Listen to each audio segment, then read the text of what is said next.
State-of-the-art research. Industry-driven skilling. 100% placements. KL, deemed to be university. Original BJP senior నాయకుడిగా జీవీఎల్ నరసింహారావు గారికి ప్రధానమంత్రి నరేంద్ర మోడీ గారితో సహా కేంద్ర మంత్రులందరితోటి సన్నిహిత సంబంధాలు ఉండడం వల్ల విశాఖ అభివృద్ధి కోసం నిధులను మంజూరు చేయడంతో పాటు ఇక్కడ కేంద్ర ప్రభుత్వ సంస్థల్లో ఉన్నటువంటి సమస్యలను వారి దృష్టికి అనేక మార్లు తీసుకెళ్లారు. కొన్ని సమస్యలను పరిష్కరించడం కూడా జరిగిన విషయం విశాఖ వాసులందరికీ తెలుసు. మన దేశంలో కేంద్ర మంత్రులు అత్యధికంగా పర్యటించిన పార్లమెంట్ నియోజకవర్గం ఏదైనా ఉంది అంటే అది కేవలం విశాఖపట్నం మాత్రమే.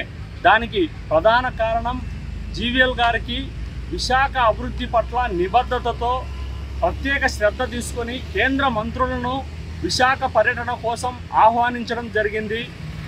జీవీఎల్ గారు విశాఖ ఎంపీ కాకపోయినా కూడా పార్లమెంట్ ఏర్పడినప్పటి నుండి ఇప్పటి వరకు జీవీఎల్ గారు విశాఖ సమస్యలను పార్లమెంట్లో మాట్లాడినన్ని సార్లు ఏ ఒక్క ఎంపీ కూడా ఇంతవరకు మాట్లాడలేదు. విశాఖపట్నంలో కేంద్ర ప్రభుత్వ సంస్థలు అధికంగా ఉండడం వల్ల అందులో పనిచేస్తున్న కేంద్ర ప్రభుత్వ ఉద్యోగులతో పాటు మరియు వ్యాపారులు బీజేపీకి అనుకూలంగా ఉంటారు.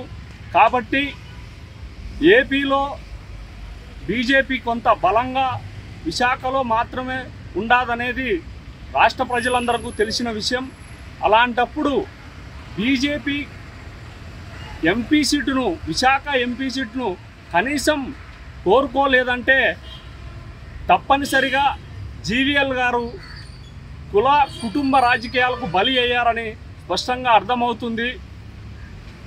ఇక్కడ ఫిషింగ్ హార్బరు, పెట్రోకెమికల్సు, పోర్టులు, రైల్వే, విమాన సర్వీసులు, టూరిజం, ఐటీ, అదేవిధంగా పర్యావరణం, నేవీ భద్రతకు సంబంధించిన విశాఖ పార్లమెంట్లోని సమస్యలన్నిటిపైన జీవీఎల్ గారు పూర్తిగా అధ్యయనం చేసి పరిష్కారానికి ప్రణాళికలు సిద్ధం చేసుకున్న జీవీఎల్ నరసింహారావు గారికి విశాఖ ఎంపీ సీటు కేటాయించే విధంగా ప్రధాని నరేంద్ర మోడీ గారి దృష్టికి తీసుకెళ్లడం కోసం విశాఖ ప్రజలందరూ కూడా సోషల్ మీడియాలో మద్దతు తెలపాలని జనజాగరణ సమితి విశాఖ ప్రజలకు విజ్ఞప్తి చేస్తుంది. మరిన్ని వీడియోస్ కోసం ఛానల్ ని సబ్స్క్రైబ్ చేయండి. లేటెస్ట్ అప్డేట్స్ కోసం వాట్సాప్ ఛానల్ ని ఫాలో చేయండి. అండ్ లింక్ డిస్క్రిప్షన్ లో ఉంది.